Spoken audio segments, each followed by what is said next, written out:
Question is, why is navigation or guided replacement surgery important? I think navigation is a significant component to replacing someone's shoulder.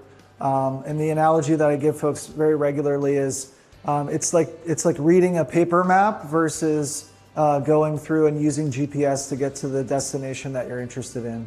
So by using a paper map, what I mean by that is the analogy is we typically, historically, have done shoulder replacements based on x-rays or even CAT scans to understand the patient's anatomy and then make decisions, surgically in real time as to how to get through replacing that person's shoulder.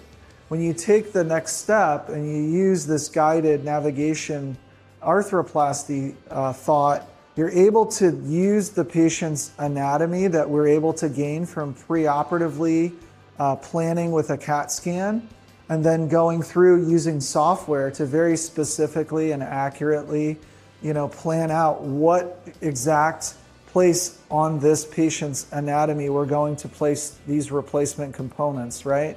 So as to say, where does that screw go? How long is that screw?